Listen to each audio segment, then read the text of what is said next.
Welcome to the Common Man Football Show, and today's episode, we're talking about the 2018 Shrine Game Offensive Production Analytics. So this video is primarily going to go over all of the offensive players in terms of their production at the Shrine Game. So we're going over the quarterbacks, the running backs, the wide receivers, the tight ends.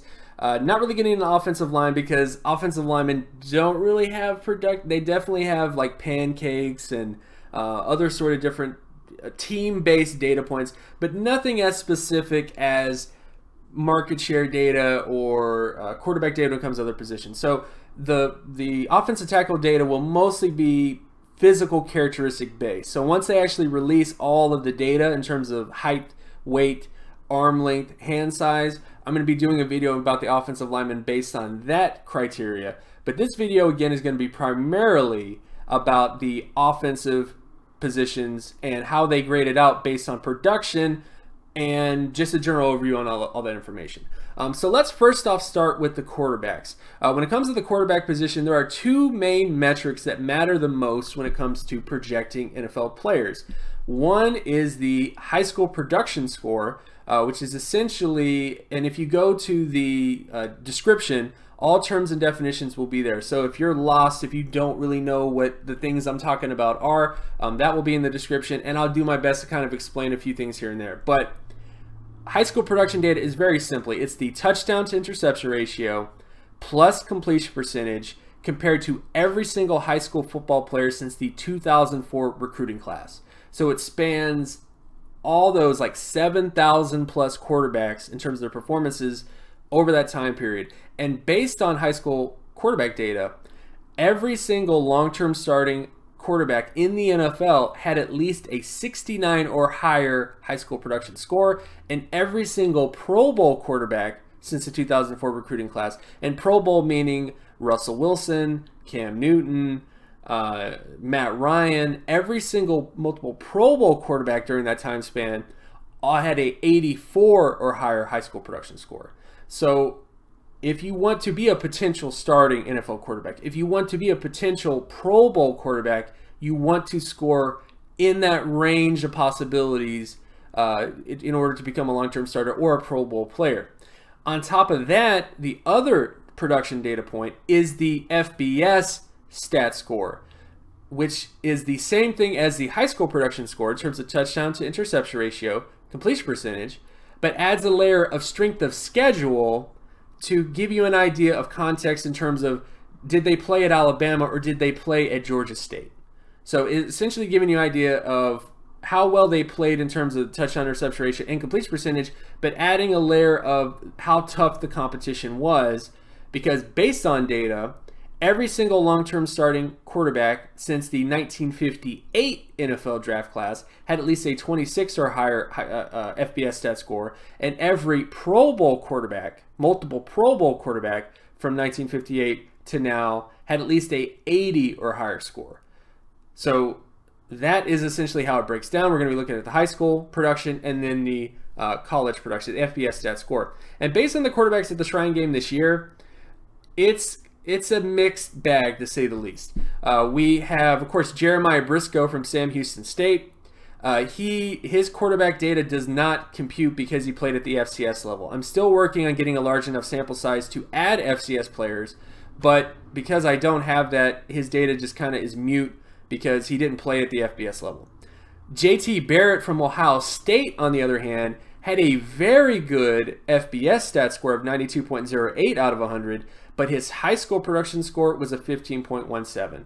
So very good college player, but his high school data doesn't quite meet the standard that every previous long-term starting quarterback had when it came to their high school production. So he's definitely kind of doesn't really pass the filter there when it comes to him.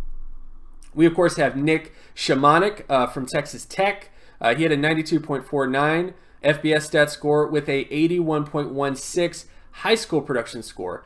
And Nick Shimonik is the only quarterback at this year's Shrine Game, in terms of all the quarterbacks that are here, with the best shot at becoming a long-term starter based on data. So he's the only quarterback that is that's going to be at this game who has a very good likelihood of becoming a long-term starter to potentially a backup based on his FBS production and his high school production. And then, of course, we get to Nick Stevens from Colorado State. He had a 56.04 quarterback production score, and his high school production score is unknown. I was not able to really find enough data on Nick Stevens to get his high school production score, but his FBS stat score is not exactly amazing. Then, of course, we have Quentin Flowers from South Florida. He had a 65.24 quarterback production score, and his high school production data was also a bit of a mystery. Was not able to find on Rivals or any major site really has his high school production data readily available. So I'm going to look into that a little bit more as the season goes on. But so far, I just was not able to find enough information on his in terms of his high school production. And then finally, we have Riley Ferguson of Memphis, who had a 80.95 FBS stat score with a 40.14 high school production score. So he pretty much hit the Pro Bowl level in terms of the FBS stat score, but did not hit the minimum threshold for a long-term starter in terms of his high school production score.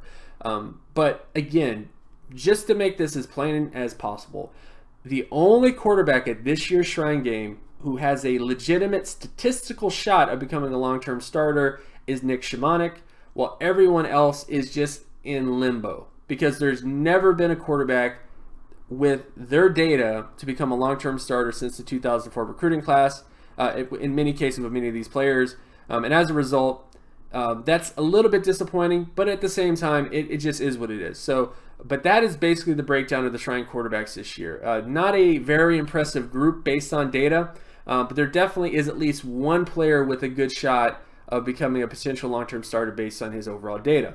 Then we get into running back data. So now we're going to get into the running backs at the Shrine Game. And based on running back market share data, this is all of the thresholds when it comes to All-Pro, 5-time Pro Bowl, and 3-time Pro Bowl in terms of the minimum market share production score for all these players since the 1969 NFL draft class. So every single multiple All-Pro running back hit at least a 89 production score based on their data since 1969. Every single 5-time Pro Bowl running back hit a 69 out of 100 score, and every 3-time Pro Bowl quarterback hit a 52 or higher production score. So this is just something to keep in your mind as I go through all of the running back data. And based on this running back group, there are definitely some pretty good running backs in here. When you look at basically Justin Jackson from Northwestern, he had an 88.51 production score, which is very, very high. Not all pro level, but definitely almost there. Then, of course, you have Philip Lindsay from Colorado. He had a 79.15 production score, which is also pretty decent. That's in the 5-time Pro Bowl range. And then you have Ralph Webb from Vanderbilt, who had a 69.63 total offensive market share score. These are not the only data points when it comes to running back positions. That's the other thing I want to remind. This is purely about production. But so far at the Shrine, 3 out of the 6 running backs that are there have production indicative of at least a potential starter to a potential Pro Bowl running back, which is always pretty decent. The other running backs that are there, of course, Jordan Chun from Troy did not hit the minimum thresholds for a long-term starter. Dearness Johnson also did not really hit the basic data points when it comes to a long-term starter. And then Chase Edmonds from Fordham was a FCS running back, and again, all the data I'm presenting to you is purely FBS level, so it's not FCS level. And FCS players I treat as a completely different entity because, again, it's a different level of competition. There's different variables that you're dealing with, so it's just kind of iffy in terms of that particular area. And then we get to wide receivers. Now we're getting to the wide receivers at the Shrine Game. And this is all the minimum thresholds in terms of production for wide receivers in terms of 5-time All-Pro, 3-time All-Pro, 3-time Pro Bowl, and long-term starter. So these are all of the minimum thresholds when it comes to production since the 1969 NFL draft class when it comes to wide receivers. And when you look at this group, it's not the most, I'm not going to lie, it's not the most amazing group. You have guys like Cam Phillips, who had a 77.32, which is definitely in the 3-time Pro Bowl area. You have Devontae Boyd from UNLV, who had a 76.93 production score. who also is kind of in the three-time Pro Bowl area. But then you have other guys like Javon Wims, Jester Way, Stephen Dunbar. All those guys hit the long-term starter area, but every single other wide receiver did not hit the minimum threshold in terms of long-term starters based on their production data.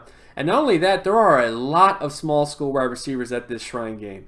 Guys like Doris Fountain, Jake Winky, Justin Watson, and Regis Sivasu are both guys that are very inconsistent based on the overall data there. So when it comes to the FCS level, so for the most part, this wide receiver group is not the best, but a lot of FCS guys. And the one thing I will say about FCS guys is you never know with Adam Thielen, right? Adam Thielen. So any one of these guys could be the next Adam Thielen, but for the most part, when you have this many FCS guys, it is a little bit lackluster when it comes to overall data. And then finally, we get into the tight ends. This is the basic data for the tight ends in terms of All-Pro, Pro Bowl, and starter. In terms of overall production when it comes to tight end. And the tight end group is the only two tight ends that actually tested fairly well in terms of production was Blake Mack from Arkansas State and Cam Sarin from Wake Forest. Every other quarterback, or every other tight end, did not test that well in terms of their production data. And there also are two small school tight ends in terms of Andrew Vollert and Damon Gibson, who are FCS tight ends, so they don't really qualify in terms of the overall data. So that is all of the data in terms of production data for the Shrine game this year. In terms of quarterbacks, running backs, wide receivers, tight ends, and as we get the data for the offensive linemen and everybody really, I'm going to be doing more of the physical characteristic data once that stuff comes in.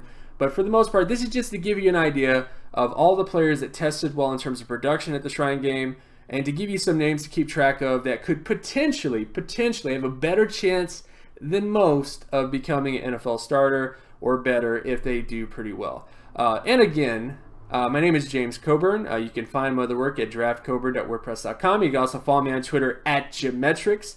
And if you like this content and you want more content like this, be sure to leave a like and subscribe. Share this video as well with anybody that you know. Hit that notification button to be reminded whenever another video of mine drops. And I'll talk to you guys in the next video. Peace.